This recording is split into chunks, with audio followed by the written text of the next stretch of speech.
This is Besse. Thank you for spending part of your day with us here on AM 630, The Word.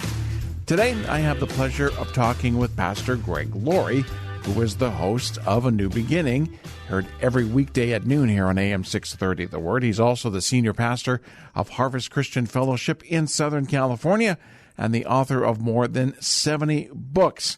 Now, Greg, how long have you been preaching? I'm closing in on 50 years. Now, let me explain. I started when I was 5, and I had a very small little pulpit, little tiny microphone, and I was in diapers, and my first message was based on the passage where Paul says, we shall all be changed. Not really. But I have been preaching for 50 years. I'm 69 years old, so I've been doing this for a while. Well, we're here to talk about your new book, Lennon, Dylan, Alice, and Jesus, subtitled The Spiritual Biography of Rock and Roll.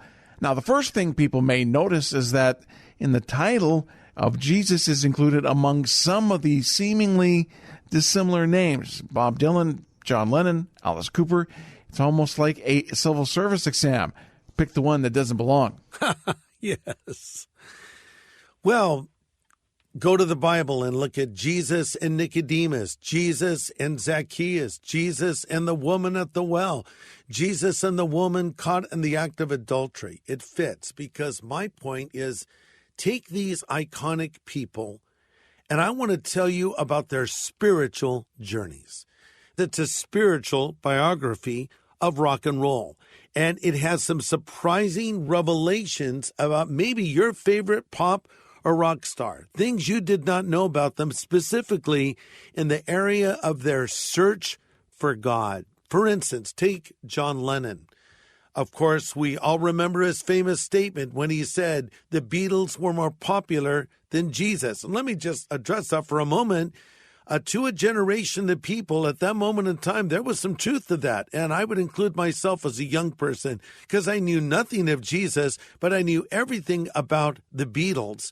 And Lennon went on to try to explain it, saying, well, if I would have said television is more popular than Jesus, there wouldn't have been this controversy or uproar. But things changed in the life of John Lennon after he made that statement. And we explore those things in the book. Now, I'm not suggesting John Lennon was a Christian at the end of his life, but I have to point this out. There is a moment in time when John Lennon made a profession of faith to be a follower of Jesus Christ. Not only that, he recorded 2 gospel songs that you can find online if you search for them. Now, it was not a long-lasting thing, but it was very big to him. He wrote about it extensively in his diary. But then he seemed to fall away from that, but in some ways, toward the end of his life, which was a very tragic end, you see that he mentioned some of those things again. So here's my point. John Lennon made a profession of faith earlier in his life. He was tragically gunned down in New York City by Mark David Chapman. He was conscious after he was shot. He was being driven to the hospital, and the police officer driving him said, "Do you know who you are?" And Lennon replied, "Yes, I do." If he was conscious and aware, if John Lennon called out to Jesus Christ in the final moments of this life, would his prayer have been heard? The answer is yes. We think of the thief on the cross who said to Jesus, "Lord, remember me when you come into your kingdom." And Jesus said, "Truly, truly, I say to you, today you will be with me in paradise." I wrote this book to give encouragement and hope to people out there who will read it who have a loved one that is not a Christian.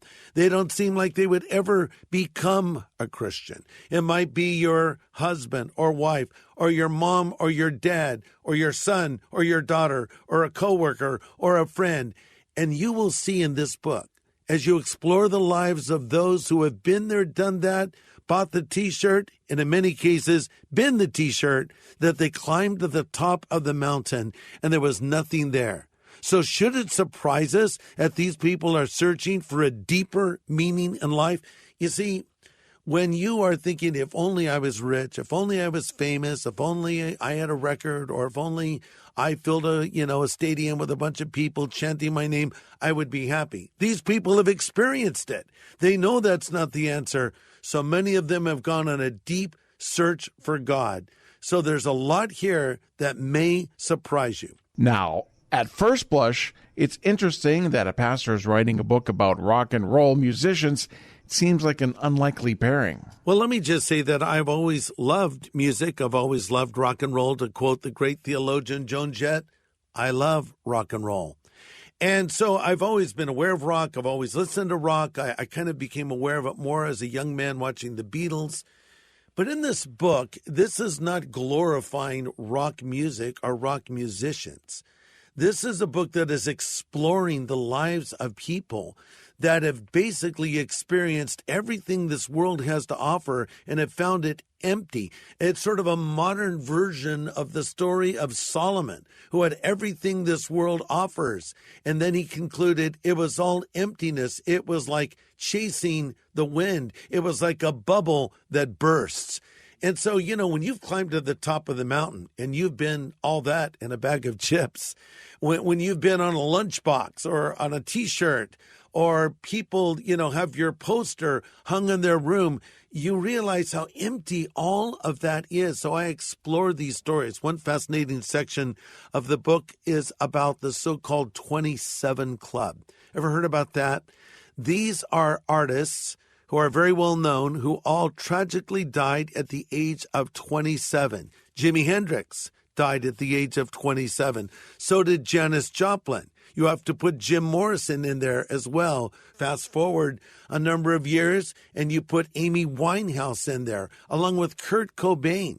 People that had it all and yet died at the very young age of 27. So I sort of show the birth of rock, the growth of rock, the pinnacle of rock in the 60s and 70s, and then the just complete collapse of so many of these iconic people. But then I explore the lives of those rock stars who have come to Jesus Christ and are following him. People I've gotten to know personally, like Dion DiMucci of Dion and the Belmonts, Richie Furay of the Buffalo Springfield and Poco, and Alice Cooper, who I've interviewed multiple times. This is a guy that has experienced all that this world has to offer and has found it empty and now is following Jesus Christ. I'm not sure we can relate to the lives of these musicians and rock stars.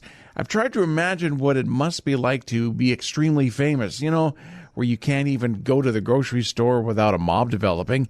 You can't open your blinds for fear of paparazzi with telephoto lenses. And that's the point you make in the book. These music stars have a lot of stuff, but they have a lot of stress too. Yes, they really do. I mean, it's been said, careful what you wish for, you might get it. And these are people that got what they wished for, and then it even went beyond their wildest dreams.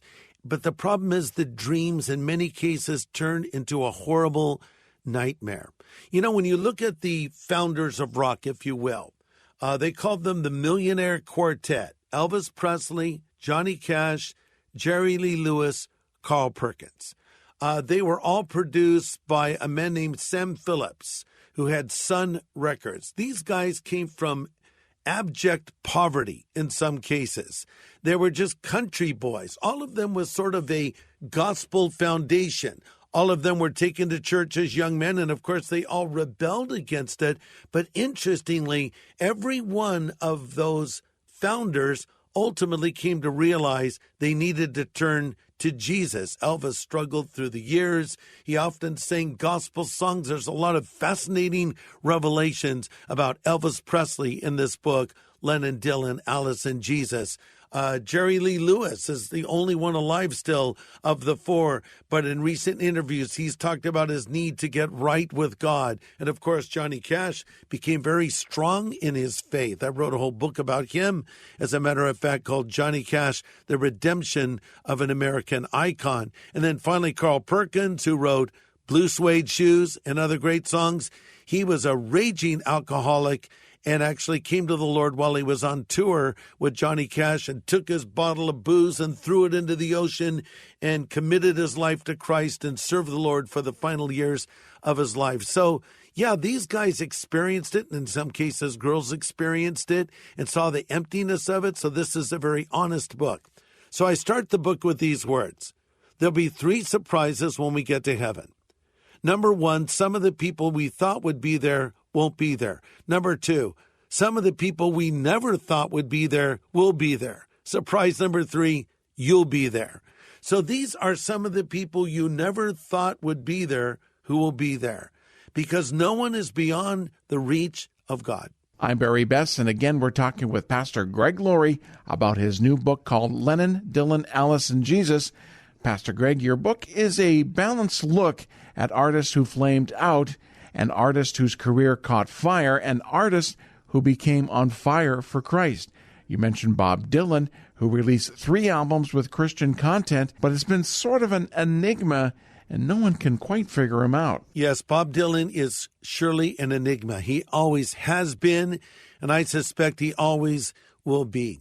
Dylan is beyond just a musician. Dylan is iconic. He influenced so many other artists, most notably the Beatles. John Lennon admitted that a number of the songs he wrote were modeled after Bob Dylan songs. Jimi Hendrix recorded Bob Dylan. The Byrds recorded Bob Dylan. He was such a man of influence, and that's why it was such a shock to everyone when Bob Dylan came out with a record that was called Slow Train Coming and spoke boldly about his faith in Jesus Christ. I believe that Bob Dylan had a genuine conversion. And for many fans of rock, it was the rock version of the conversion of Paul on the Damascus Road. Dylan went on to record 3 beautiful gospel records, and I happen to think that Slow Train Coming was some of the finest work he had ever done. But anyway, in his concerts, he started talking about his faith in Jesus Christ. Effectively, Dylan was preaching. I witnessed this firsthand. Kathy, my wife, and I went down to Santa Monica, saw him there in concert. It was not a full room, and there were people yelling out at him, "Play the old songs. We don't want to hear this." And Dylan was actually trying to articulate his faith. So after his 3rd gospel record, he just stopped talking about it. So some people concluded he didn't believe it anymore and that he had walked away from it and, in fact, returned to his Jewish roots because they could not believe that he could be a Jewish man following Jesus Christ. Well, I don't see any indication in my deep dive into the life and career of Dylan that would indicate to me that he has abandoned his faith. One of his more recent records, which was a collection of Christmas songs, somebody interviewing him said, "It almost sounds like you believe the words of these songs and the way you sing them." And Dylan's response was, "Well, I do." So I think that Bob Dylan is what I would call a work in progress. You know, there are people that curse God, rebel against God, never acknowledge God, and you can pretty safely say that as a non-believer, but they're not beyond hope, and you should keep praying for them. But then there are some who've made a profession of faith. They seem to have had a lapse or they've fallen, but don't write them off so quickly. I call them a work in progress. Then there are others who have made a profession of faith and are still walking with the Lord. Case in point, Dion DiMucci made a commitment to Christ years ago, and he's still walking with Jesus Christ today. Alice Cooper was really addicted to drugs and alcohol, and his life was going downhill fast. He could have so easily been another statistic of a rock star dying of an overdose, but he made a commitment to Christ. He got clean and sober, and he has been walking with the Lord for well over 30 years now. So I explore many more stories of rock stars, and we get into some of the current artists today who've made professions of faith as well, like Kanye West and Justin Bieber and others. And so we need to be praying for these iconic rock stars who have had so much success, and pray that God gets hold of them, and also pray that the Lord would cause them to use their massive platforms for his glory and talk about Jesus Christ. But I wrote this book to show you sort of a behind-the-scenes look at what it's like to have that kind of success, also to show you the challenges they face, the temptations they have to deal with, but also the power of God to transform people that have hit rock bottom, most notably Alice Cooper. Alice Cooper, at one point in his life, was the #1 rock star in the world. And he became so involved with drugs, specifically cocaine, it looked like surely he was going to overdose. His wife, Cheryl, left him. He told me this personally. She left him. He had a rock of cocaine the size of a softball. He put his wife's dresses over the window so no one could see in his house. And he started to snort that rock of cocaine. And he became so out of it. He looked in the mirror and there was blood coming out of his eyes. Alice said to me, I'm not sure if it was a hallucination or if it was actually happened, but I knew I was going to die. And he said, and it was at that moment I called out to God. And God heard my prayer and transformed him. And now when you talk to Alice Cooper today, you can't believe he lived that life. He's such a transformed person. Let me ask you, in researching and writing the book, why do you suppose rock stars, and for that matter, celebrities of all different stripes, why do they seem so self-destructive so often? I think a lot of these folks are damaged goods. So many of them come from broken homes. So many of them come from horrible backgrounds, or they come from horrible poverty or something else. And they want to be noticed. They want their life to matter. They want their life to have meaning.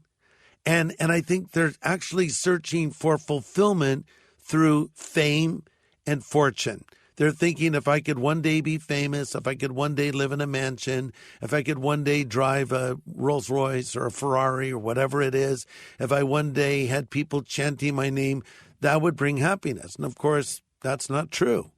And they climb to the top of the mountain and they find out there's nothing there.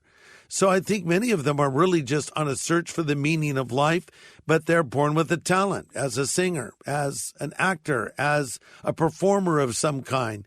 And so many of them rocket quickly to the top, and that is like the worst thing that can happen when you don't have a support structure to help you deal with all that adulation, fame, and success, and all that money you make. I mean, I know it's a cliche when we read the stories of these folks that just spend money like crazy and they find themselves bankrupt and in trouble. Well, they're not prepared for that kind of a life. They just like to sing or they like to perform or they like to do something else. And then they have this incredible success that can be absolutely, in many cases, devastating to them. Pastor Greg, let me read something from your book, if I may. In a section titled About Prince, you write, contrary to popular belief, adversity is not the greatest test of character. Overnight success is.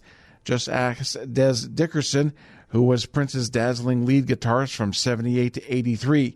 And he said his fame was like a vertical takeoff. Suddenly there were more people around you, and oh yeah, roadies now, and oh yeah, bodyguards, and there's a reason for all that too. We experienced many riots. We couldn't walk down the streets, and they had cordoned off the floor of our hotel. What that does in your head is beyond description, and what that does to the human psyche is a whole different thing. There's an intentional mechanism that unconditionally begins to take form when your equilibrium gets so skewed that you find yourself doing and saying things that you aren't. Getting this, you become your own press release.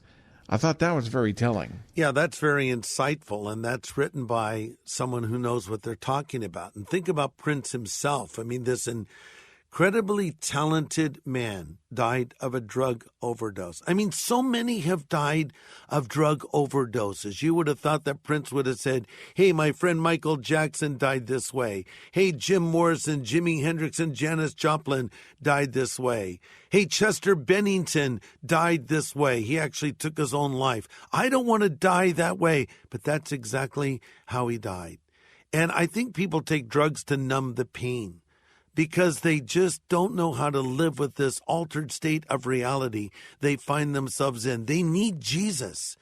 And I think so many people look to these rock stars saying, oh, I wish I was them. No, you should not wish you were them. But you have your challenges.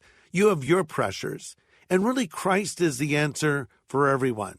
He's the answer for the rock star. He's the answer for the unknown person. He's the answer for the billionaire. He's the answer for the person that doesn't have 2 pennies to rub together. He's the answer for every man, every woman, every boy, every girl, every person. So I've written this book to say no one is beyond the reach of God. Don't stop praying.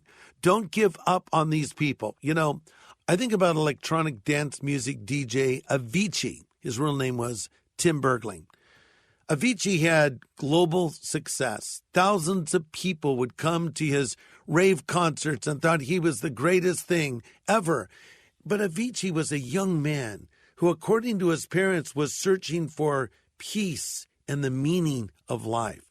Tragically, he began to drink extensively, and his liver was failing, and the doctor told him he had to cease and desist from drinking or he would die. He's still a very young guy. And then he made somewhat of a recovery and retired from his career, and then ended up taking his own life in the worst way imaginable. But I think a lot of these guys are searching for peace and meaning. Why are they here on this earth? And really, we all are when you get down to it, except these people have had all the success this world offers and have realized how empty it is. I explore the lives of a lot of rock stars, past, present, and ones that are emerging on the scene right now. So it's not just about rock music. It's just about this. Don't take the wrong course in life. Don't think that things will fill that void in your life, or a career will do it, or success will do it, or sex will do it, or any other thing. What you really want, what you really need is a relationship with God. And we have a lot of rock stars that we talked to for this book and we interviewed that will tell you that from personal experience. As always, Christ is the answer. You're listening to AM 630, The Word, and we're talking with Pastor Greg Laurie about his new book, Lennon, Dylan, Alice, and Jesus, the spiritual biography of rock and roll. Now, let me ask you this. What is it that drives your interest in cultural icons, especially in the music industry? I've always been a fan of pop culture, always been interested in it, and you have to understand that God has called me to be an evangelist. An evangelist builds bridges to the culture he lives in or she lives in. Take Paul on Mars Hill, recorded in Acts 17. At that time, Athens was the cultural and intellectual center of the planet. It also was a city that had thousands of altars erected to various idols, various gods that they worship. So Paul went sightseeing and took in the sights and sounds of Athens. And the Bible says his spirit was disturbed. And so he got up in front of the people in the town square there, effectively the Areopagus, and began to speak to them. But it's interesting how he started. He said, "Men of Athens, I perceive that you are spiritual." One translation says religious. We might say today, "I see you're into spirituality." Then Paul quoted their own poets to build a bridge to the message that was based on the gospel. So I take this concept and I use it in my preaching. I'll often start one of my evangelistic messages that I would do at one of our events that we call Harvest Crusades. And I might start by quoting a movie star, quoting a rock star, quoting a billionaire, saying something that lines up with what the Bible tells us. As an example, I would quote actor Jim Carrey, who would say, "I wish everyone could be rich and famous and have everything they ever dreamed of so they would realize that's not the answer." Now, I'm not basing my message on what actors or rock stars say, but I use that to build a bridge to my listener, and then I tell them what the Bible says. Okay, so now shift gears over to this book I've written titled Lennon, Dylan, Alice, and Jesus. So I'm exploring the lives of these people who have had it all, who've been there, done that, and bought the T-shirt, and in some cases have been the T-shirt, and I'm showing through their lives that the things this culture offers are not really going to meet the deepest needs of our life. Success isn't going to do it. A new record isn't going to do it. Global fame isn't going to do it. A bunch of cars or a mansion, that won't do it. A bunch of girls, that won't do it. No, they need Jesus. And I tell the stories of those that found the answer they were looking for and became believers. People like Richie Furay, Carrie Livgren of Kansas, Alice Cooper, Dion DiMucci, Roger McGuinn of the Byrds, and many others.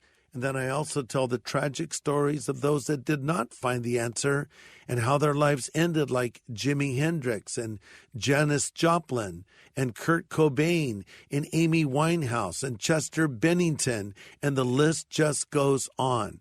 So it's a book that shows what happens when you make the right and the wrong choices, but ultimately it's a book that I think will offer hope and say to you, there is no one that you know that is beyond the reach of God. Well, we've been talking to Pastor Greg Laurie about his brand new book, Lennon, Dylan, Alice, and Jesus, the spiritual biography of rock and roll. Pastor Greg, how can listeners find out more about the book and get a copy for themselves? Well, you can order it from us through our ministry, harvest.org. Just go to our website and you can get the book from us. You can also order it from Amazon or Barnes & Noble or many other websites that will be carrying it, or go down to your local bookstore and ask for a copy of Lennon, Dylan, Alice, and Jesus. As they say in the commercials, you'll find it wherever fine books are sold. And again, I'd like to thank you very much, Pastor Greg Laurie, host of A New Beginning, heard every weekday afternoon at 12 noon, right here on AM 630, The Word.